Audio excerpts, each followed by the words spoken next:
எல்லா வல்ல அல்லாஹ்வின் அன்பும் அவன் மேலான கிருபையும் நமக்கெல்லாம் சேரட்டுமாக.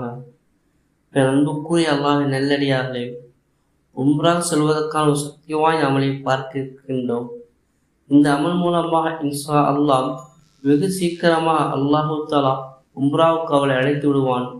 எந்த அளவுக்கு இந்த அமலுடைய முக்கியத்துவத்தை என்றால், இன்ஷா அல்லாஹ் அவருக்கு உம்ரா செல்வதற்கான ஏற்பாடுகளை ஒரு வாரத்துக்குள் இன்ஷா அல்லாஹ்வுடைய அழைப்பு ஏற்படும். அவர்கள் உம்ரா செல்வதற்கான சூழ்நிலை ஏற்படும். ஆனால் நிபந்தனை என்னவென்றால், முழுக்க நம்பிக்கையோடு நாம் அதை செய்ய வேண்டும். மிக பரிசோதிக்கப்பட்ட அமல் இது. இதை செய்து பாருங்கள். உம்ராவுக்கு செல்வதற்கான வாய்ப்பை உடனே செய்து விடுவான் அல்லாஹு தஆலா இன்ஷா அல்லாஹ். வாருங்கள் பார்ப்போம். 5 வக்துக்கு தொழுகைக்கு பிறகு, 5 வக்து ஃபர்லான தொழுகைக்கு பிறகு உடனே செய்யக்கூடிய அமல் இது.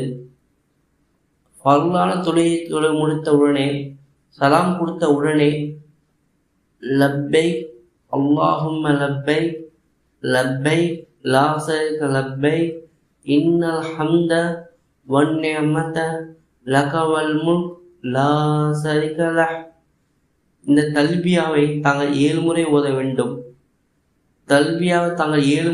வேண்டும். சலாம் கொடுத்த உடனே இந்த அமலை செய்ய வேண்டும். ஒருவேளை யாருக்காவது டைம் இல்லை அப்படின்னு சொன்னால், சுன்னத்தான தொழுகை பிறகு தாராளமாக இந்த அமலை செய்யலாம்.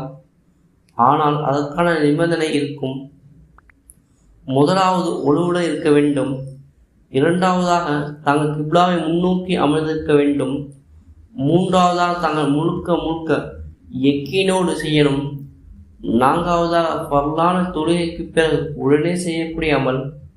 இது தாமதமாக செய்யக்கூடிய அமல் இல்லை. இதை செய்யும் போது தங்களுடைய கண்களை மூடியிருக்க வேண்டும். தாங்கள் காஃபாவுக்கு முன்னதாக சஜ்தா செய்வதாக நினைத்து கொண்டு, லப்பைக் அல்லாஹும்ம லப்பைக் லப்பைக் லா ஷரீக லப்பைக் இன்னல் ஹம்த வன் நிஅமத லக வல் முல்க் லா ஷரீக லஹ். இந்த தல்பியா தாங்கள் ஓத வேண்டும். இந்த அமைப்பில் செய்ய வேண்டும். தாங்கள் காஃபாவில் சஜ்தா இருப்பதால் நினைத்து யக்கீனோடு இந்த அமலை செய்ய வேண்டும். இதன் நோக்கமாக, யா அல்லாஹ், விரைவில் காஃபாவுக்கு அழைப்பாயாக, உம்ராவுடைய பாக்கியத்தை தருவாயாக என்ற எண்ணத்தோடு இந்த அமலை செய்ய வேண்டும். பிறகு துவா செய்ய வேண்டும்.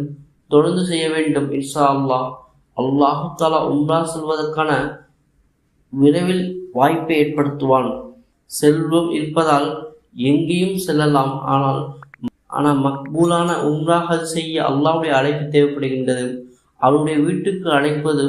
இந்த அமலை தொடர்ந்து செய்து வாருங்கள்.